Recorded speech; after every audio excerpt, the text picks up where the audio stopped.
ururada ka diiwaan gashan waddanka Finland isla markaana matalaya maamul goboleedka Puntland ayaa iyagu waxa ay ku midoobeen dallad markaasi iyagu midaysa iyagoo gudoomiye cusub u doortay Cabdiqani Axmed Ducaale waxaana halkaasi goobjoog ka ahaa gudoomiyaha Puntland ee waddanka Finland ahna wakiilka guud ee maamul goboleedka waddanka Finland Cabdifataax Jaamac Janagale waa kuwan warbixintii markaasi ay ka jeediyeen mas'uuliyiintaasi iyo waliba xubnihii matalaya ururada dallada ku midoobay waxaana ay u dhacaysaa sida tan ujeedada maanta ugu weyn ee halkan isugu nimid waxaa weeye inaynu samayno waxa la yidhaahdo shir jirayd oo aynu ku soo bandhigayno dhowr urur oo reer Puntland oo dallad ku midoobay baa halkan fadhiya oo caddaynaya inay maaragtay midoobeen shirkan jiraydna iyaga ayaa maanta qabtay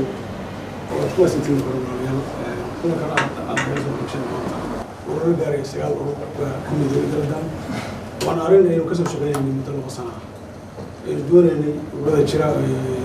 u shaqeeya ama danaha Puntland shacabka Puntland ee jooga waddanka Finland inay noqdaan kuwa midoobaha oo xoogooda tiyadooda qontooda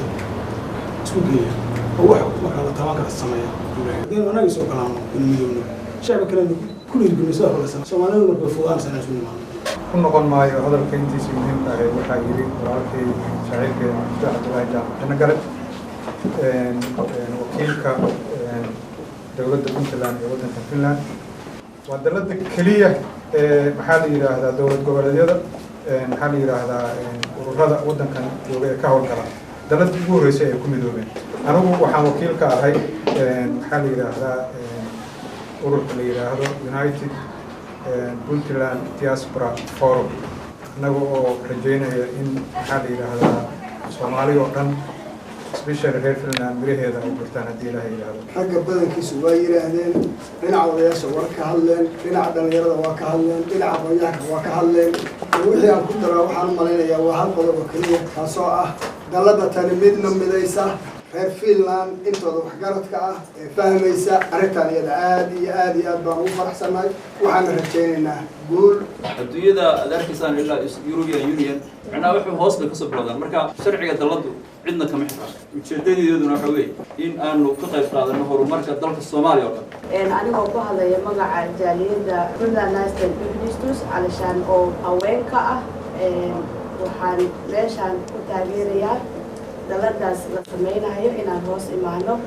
anigoo ka mid ah dadka community-yaasha ururada ka shaqeeya waxaan diyaar u ahay inaan la shaqeeyo dalladan waan ka mid ahay amaadsantiin aad baan usoo dhaweynayaa inkastoo qayb ka mid aan la socday maaragtay sida processka u socday oo aan aad iyo aad maaragtay aniga wakiilka Puntland dalka Finland Cabdifataax aana gudoomiyaha jaaliyadda Puntland waqti dheer aan discussion ka suubinayna arrimaha waan soo dhaweynayaa aad iyo aad baan maaragtay arrintaas u soo dhaweynaynaa wada shaqayn fiican waan suubinaynaa sidii awalba aan wada shaqayn jirnay runtii sida walaalahay sheegeen laba sano markaa laga soo shaqeynaya in la yeesho dallad ay ku midaysan yihiin ururada Puntland dalladaasna maanta waa lagu guuleysta alxamdulilah rabbilcaalamiin aad baan xubnaheena macnaha raalli uga nahay muddana maaragtay waxaan ahayn xubnihii ugu firfircoona ay raadinayay in hal urur oo dallada la yeesho arrin ku saabsan dallada oo horumar wanaagsan waxaan rajeynayaa dhammaan ururada ka howlgala halkan inay micnaha ku shaq dalladaas reer Puntland khaasatan waddanka Finland aad baan u soo dhaweynayaa